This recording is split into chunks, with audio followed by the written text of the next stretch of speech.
I'm Mick Garris, and this is Trailers from Hell. The first movie job I ever had was answering phones for a little company called Star Wars Corporation in 1977. That led to me doing an interview show on the Z Channel, which was a pay TV channel here in Los Angeles in the early days, which in turn led to me doing specialized publicity for a company called Avco Embassy, which is where I met Joe Dante, David Cronenberg, John Carpenter. The very first movie I worked on was John Carpenter's The Fog, and that's what I'd like to talk about today. John Carpenter's The Fog. This is KAB, Antonio Bay. Stevie Wayne here, and let me be the first to wish Antonio Bay a happy birthday. We're 100 years old today. And keep a watch out for that fog bank. John Carpenter's fourth feature film after Dark Star, Assault on Precinct 13, and Halloween, The Fog is an old-fashioned ghost story. After the huge success of Halloween, $50 million on a $300,000 budget, the follow-up for him was very, very important. Avco Embassy gave them $1 million to make The Fog, and though it wasn't the blockbuster that Halloween was, it was successful enough to continue the career trajectory that Halloween had launched.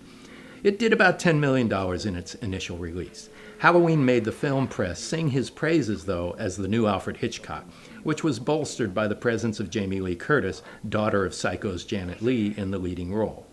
In The Fog, both Curtis and Leigh are together in the film, a first in their careers. Like I said, it's a classical ghost story and a very different kind of film from Halloween, and that was certainly by design.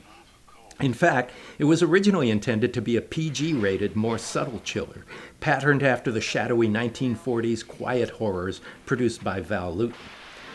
Though that's what John really wanted to make, it was not to be. When they tested the film with an audience, it did not play the way they'd hoped. After decades of more explicit and bombastic horror movies, including Carpenter's own, the subtle chills he'd concocted just did not thrill the 1980 audience. So Carpenter did a reshoot with much more graphic violence and terror, turning it into a real R-rated contemporary shocker that connected with a modern audience. The test scores went through the roof. Lots of reasons that the film is interesting, though. Carpenter, of course, did the score himself, as he did for Halloween. But this time it seemed to have more of an Italian influence, echoing in some ways the music of Goblin in Dario Argento's films. Special makeup effects whiz kid Rob Bottin did his first work with Carpenter on this film before they collaborated on the game-changing FX extravaganza in 1982's The Thing. As a side note, between the two movies, Bottin did the howling for Trailers from Hell's godfather, Joe Dante.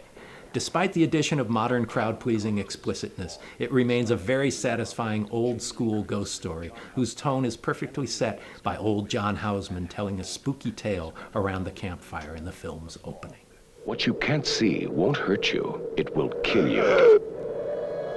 Between midnight and 1, it will find you.